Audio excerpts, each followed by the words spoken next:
Hi friends, ಎಲ್ರಿಗೂ ನಮಸ್ಕಾರ. ಹೇಗಿದ್ದೀರಾ? ಎಲ್ಲರೂ ಆರಾಮಾಗಿದ್ದೀರಾ ಅನ್ಕೊತಿದ್ದೀನಿ. ಇವತ್ತು ನನ್ನ ವಿಡಿಯೋದಲ್ಲಿ ಒಂದು ಮಿನಿ ಲಾಗ್ ಮಾಡ್ತಿದ್ದೀನಿ.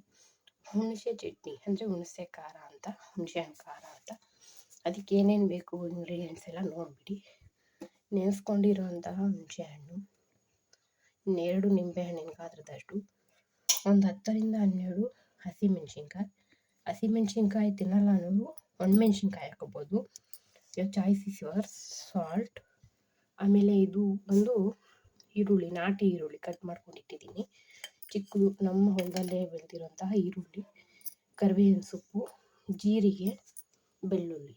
ಬನ್ನಿ ಹೇಗೆ ಮಾಡೋಣ ಅಂತ ನೋಡೋಣ. ಮೊದಲಿಗೆ ಜೀರಿಗೆನ ಹುರ್ಕೋಬೇಕು.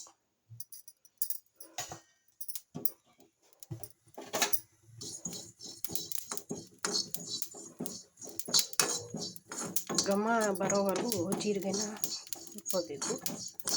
ಸ್ವಲ್ಪ ಕೆಂಪು ಬಣ್ಣ ಬರೋವರೆಗೂ ನೋಡಿ, ಈ ರೀತಿ ಆಗಬೇಕು. ಈಗ ಹಸಿಮೆಣ್ಸಿನ್ಕಾಯಿನ ಅದು ಸ್ವಲ್ಪ ಹುರ್ಕೊಳ್ಳೋ, ಒಂಚೂರು ಎಣ್ಣೆ ಹಾಕಿ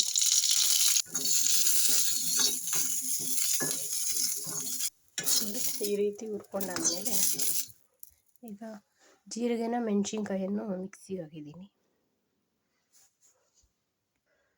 ನಾವು ನೆನೆಸಿಟ್ಕೊಂಡಿದ್ವಲ್ಲ ಆ ಹುಣಸೆ ಹಣ್ಣನ್ನು ಅದರಲ್ಲಿ ಹಾಕ್ಬಿಡಿ. ಈಗ ನೋಡಿ, ಮೆಣಸಿನ್ಕಾಯಿ ಮತ್ತು ಜೀರಿಗೆ ಇದರಲ್ಲಿ ಹಾಕಿದ್ದೀನಿ. ಈಗ ಇದು ಹುಣಸೆ ಹಣ್ಣನ್ನು ಇದರಲ್ಲಿ ಹಾಕ್ಬಿಡಿ. ಈಗ ನೀರು ಸಮೇತ ಹಾಕ್ಬೋದು. ರುಚಿಗೆ ತಕ್ಕಷ್ಟು ಉಪ್ಪನ್ನು ಹಾಕ್ಕೋಬೋದು. ಈಗ ಅದನ್ನು ಗ್ರೈಂಡ್ ಮಾಡ್ಕೋಬೇಕು. ನೋಡಿ, ಈ ರೀತಿ ನುಣ್ಣಗಾದ್ಮೇಲೆ ಬೆಳ್ಳುಳ್ಳಿನ ನೋಡಿ, ಈ ಥರ ನಾಟಿ ಬೆಳ್ಳುಳ್ಳಿದು ಸಿಪ್ಪೆ ತೆಗೆದಿಲ್ಲ, ನಾನು ಹಾಗೆ ಹಾಕ್ತಿದ್ದೀನಿ, ಚೆನ್ನಾಗಿರುತ್ತೆ ಟೇಸ್ಟು. ಇದನ್ನು ಕಚ್ಚವಾಗಿ ಗ್ರೈಂಡ್ ಮಾಡ್ಕೋಬೇಕು. ಇದು ಮಿಕ್ಸಿ ಆಗಿ ಈ ಥರ ನುಣ್ಣಗೆ ಪೇಸ್ಟ್ ಮಾಡ್ಕೊಂಡಾದ್ಮೇಲೆ ನೋಡಿ, ಎಣ್ಣೆ ಇಟ್ಟು ಈಗ ಸಾಸಿವೆನ ಹಾಕ್ತೀನಿ. ಒಗ್ಗರಣೆ ಹಾಕ್ಕೊಂಡ್ರೆ ತುಂಬ ಚೆನ್ನಾಗಿರುತ್ತೆ. ಕೆಲವರು ಹಸಿ ಈರುಳ್ಳಿನ ಹಾಕ್ಕೊಂಡು ತಿನ್ನೋಕೆ ಇಷ್ಟಪಡ್ತಾರೆ, ಬಟ್ ನಮ್ಮ ಮನೆಯಲ್ಲಿ ಆ ಥರ ಇಲ್ಲ. ಎಣ್ಣೆಗೆ ಹಾಕಿ ಫ್ರೈ ಮಾಡಬೇಕು. ಸ್ವಲ್ಪ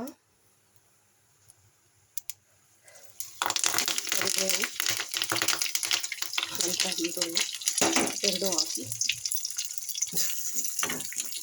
ಸ್ವಲ್ಪ ಬ್ರೌನ್ ಕಲರ್ ಬರೋವರೆಗೂ ಹುರ್ಕೋಬೇಕು. ಫ್ರೈ ಮಾಡ್ಕೊಳ್ಳಿ.